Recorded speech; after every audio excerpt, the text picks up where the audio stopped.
This is a Mason and Hamlin Melodeon. According to the serial number, this was manufactured in 1856. This is one of the oldest surviving melodeons made by this famous company that's still in business today making pianos.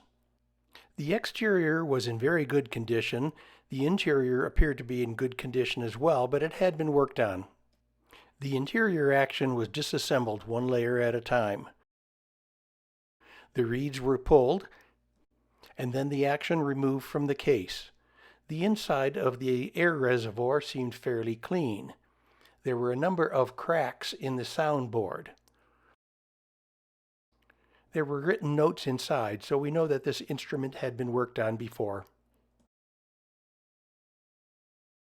Here we see everything stripped down to the bare boards. The first thing to do is to clean out all of the cracks, make custom shims to fit in the cracks, and glue them in permanently.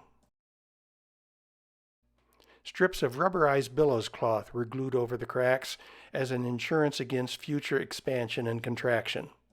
Repairs were made to many of the reed cell separators. The pallets were cleaned and all new felt and leather was put on each of them. These pallets had a guide pin on one end and a hinge made out of book cloth on the other end. The pallet springs were all cleaned and reinstalled. However, the key pressure was not constant due to variation in the spring pressure. The springs were individually adjusted to assure a constant pressure on the keys. The reeds were cleaned in an ultrasonic cleaner to remove any loose dirt and debris. Then they were reinserted into the reed cells. The reed bed material was velvet, as was typically used in that time period. Many of the keycaps were starting to come loose and had to be reglued.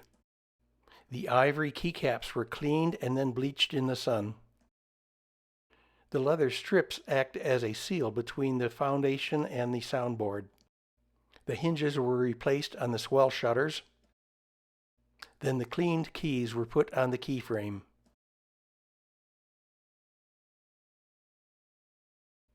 Now it's time to tune all of the reeds. New billows cloth was put on the air reservoir and it was tested to make sure there were no leaks.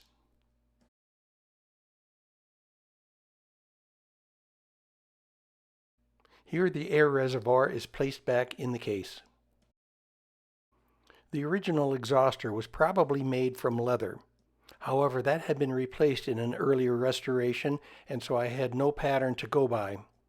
So I used the cardboard ribs from the prior restoration as a guide to make new ones and used rubberized bellows cloth material. So here's the restored action ready to go back into the case. The inside of the case was masked off and sprayed black again. Small pieces of veneer were taken from the underside of the organ and used to patch the more visible places on the front. The exterior of the organ and the legs and the lyre leg assembly were all cleaned and reinstalled.